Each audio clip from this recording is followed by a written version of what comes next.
si President Sara Duterte, Vice President Sara Duterte ay maging presidente na rin. At nararamdaman ko rin na itong taon na to ay maaaring makababa si President Bongbong Marcos. Ito po, hula kay VP Sara Duterte at kay Pangulong Bongbong Marcos. Pakinggan po natin ang hula ni Bertudes kay VP Sara Duterte at kay Bongbong Marcos. Matindi po ang hula ni Bertudes sa kanilang dalawan, VP Sara Duterte at President Bongbong Marcos. Matindi po ito mga kababayan. Nakaraang buwan pa po itong hula na ito at mangyayari na po. Talagang magkakatotoo at mangyayari na po ito. Pakinggan po natin yung hula na to. Mauupo na sa trono ang babae or si President Sara Duterte. Vice President Sara Duterte ay maging presidente na rin. Parang ganun na nangyari, no? Nadulas na yung ano ko. Kaya nararamdaman ko rin na itong taon na to ay maaaring makababa si President Bongbong Marcos. Dalawa na silang mag-asawa na nasa panganib ng masamang elemento. So nakikita ko rito number 4 na mayroong isang lalaki or si Pangulong Bongbong Marcos ay nasa ang isang paa niya ay nasa hukay na. Ibig sabihin yan, no? Nasa hukay na ang isang paa ni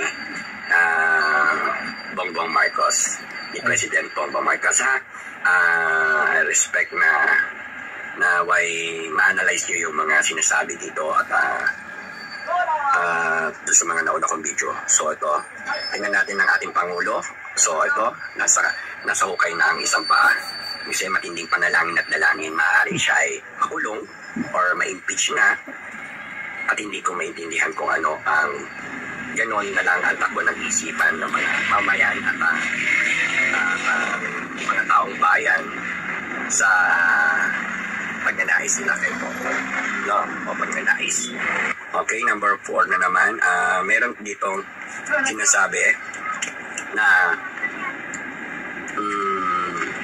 isang matanda na nagpapahiwatig ng tulong para sa kaayusan ng ating bansang Pilipinas.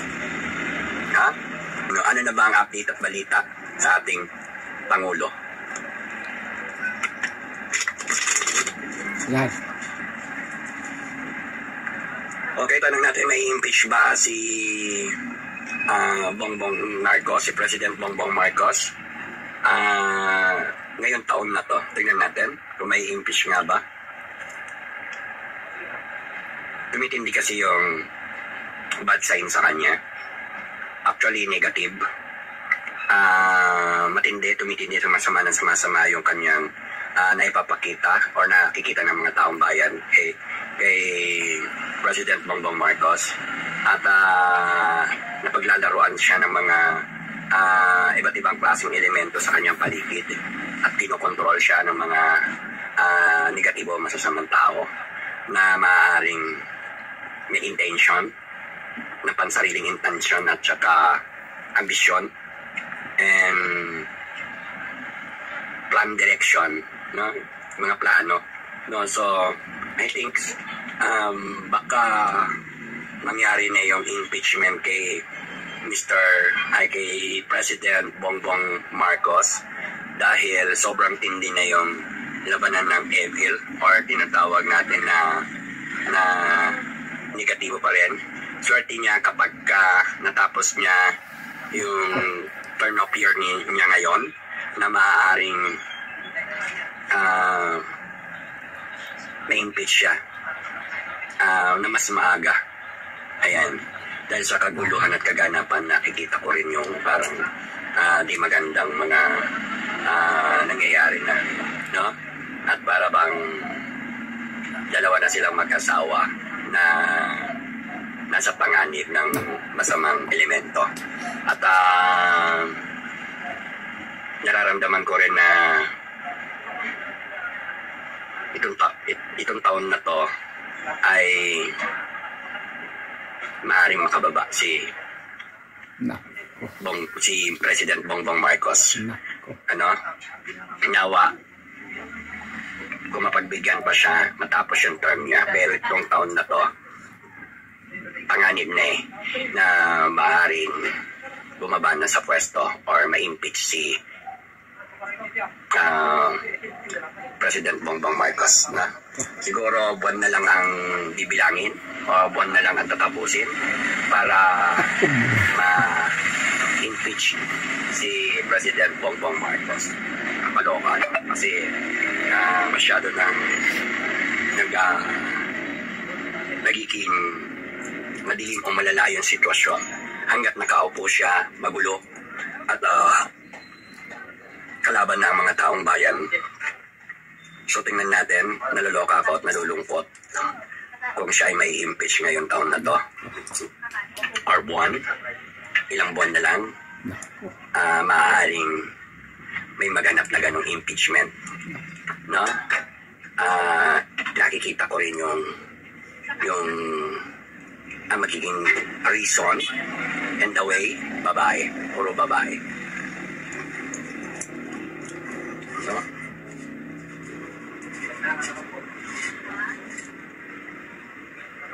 mananalo ba lahat ang PDP laban? Tingnan natin.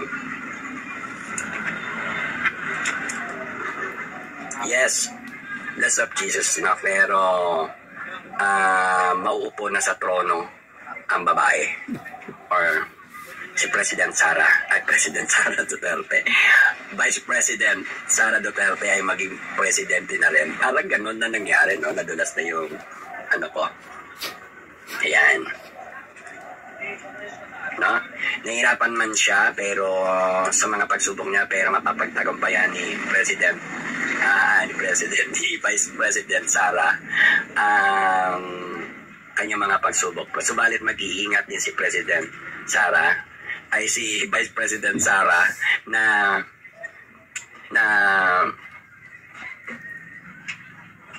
mga mabilisan at saka mga kakaibang moves na hinaharap niya ngayon, at mag-ingat siya dahil may mga tatrader pa rin sa kanya at panganib na napipigil sa pag-upo niya. Ngunit siya ay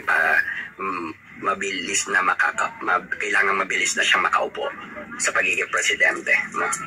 Nakikita ko kasi na talagang dadating yung point na to na hindi naayon ng panahon kay President Bongbong Marcos. Ito ay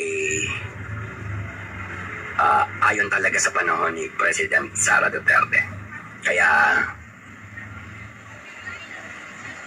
naway maayos na at malagay na talaga sa ayos yung mga katayuan nila at ang katayuan ng bawat isa na naglilingkod sa ating gobyerno na medyo ang dami kong gusto sabihin sa inyo, pero may limitasyon. Yan na lang yung mga iba na nasasabi ko sa inyo.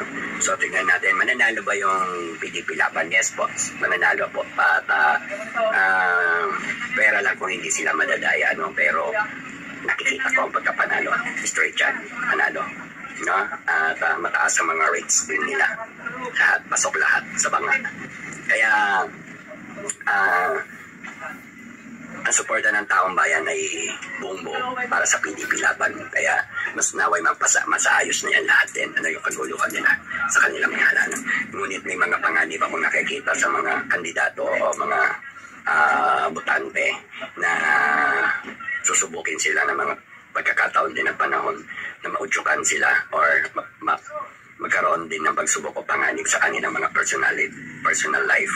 Yeah, tingnan natin yung makakauwi ba si former President Duterte. Ayan, makakauwi ba? Makakauwi na ba? Okay, tingnan natin sa card na to kung makakauwi na si President. I said big yes. No? Mas maaga makakauwi si President Duterte sa ating bansang Pilipinas, kahit may mga nakapangambang panganib or may magandang pagsalubong ng ating hinaharap para kay President Duterte, ay panalangin natin ang kanyang pag-uwi sapagkat siya ay maaaring makauwi mas maaga pa sa inaasahan ng iba. Yon. Bago natin kumintuhan yung hula ni Bertudis kay Pangulong Bongbong Marcos at kay VP Sara Duterte at sa mga PDP laban, magaling po si Bertudis manghula.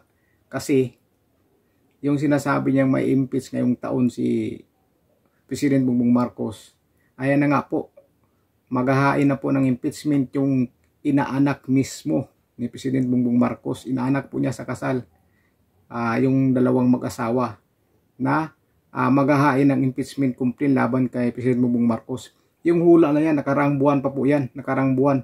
Ibago lang po ang nangyayari ngayon, yung paghahain ng impeachment complaint laban kay President Bongbong Marcos. Kaso nga lang po hindi pa tinatanggap dahil wala yung mismong tatanggap.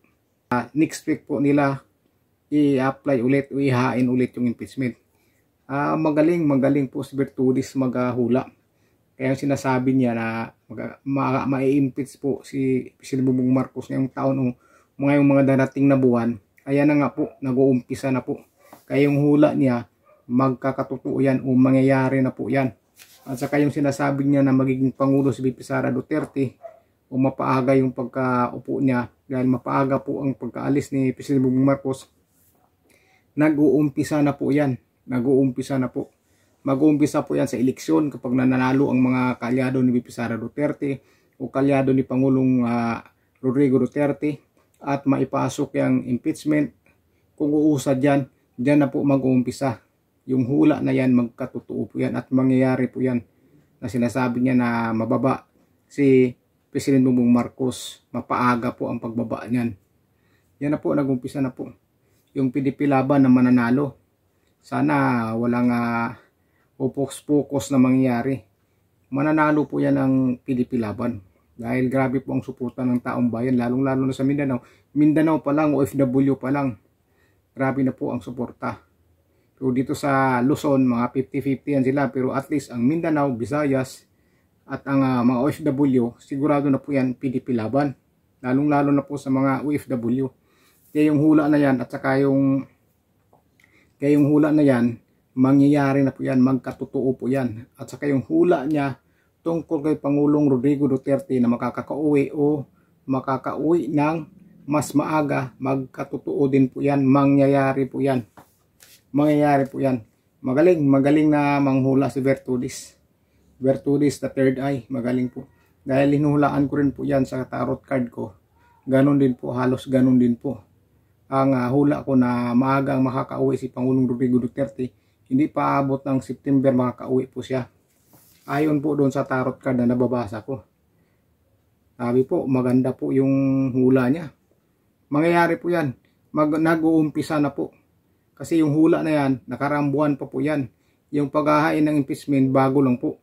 Kaya unti-unti na pong magkakatotoo o mangyayari yung hula na yan ni Bertudis tungkol kay President Bongbong Marcos at sa mangyayari kay VP Sara Duterte na mapaaga ang pag-upo kay VP Sara Duterte at mapaaga din po ang pag-alis o pagbaba kay Pangulong Bongbong Marcos.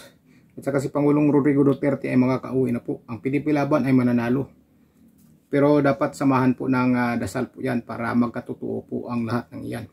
Yan po ay tarot card lang binasa ni Bertudis. Tarot card na po. Nasa inyo na po kung maniniwala kayo sa kanya o maniniwala kayo sa hula. Kayo na po ang bahala. I-comment nyo po sa baba kung naniniwala po kayo. At kung hindi naman, paki-skip na tong video na to. Maraming salamat po sa inyo. Maganda po ang hula. Magaling po na manghula si Bertudis. Magkatotoo na po yan at mangyayari po yan. Grabe.